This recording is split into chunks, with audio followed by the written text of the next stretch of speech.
Okay, here's the problem, guys. I'm sitting at my workplace here, went to go out on lunch, and I got this. Start it.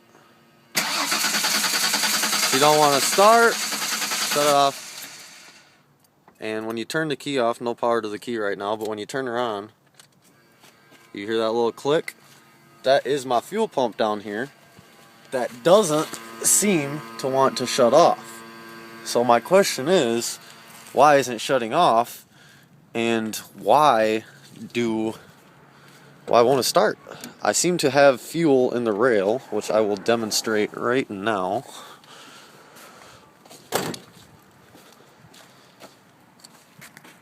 Here is my makeshift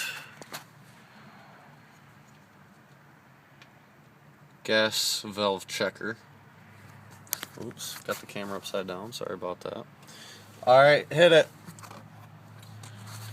This is with the fuel pump on, the key on. I hit the check valve,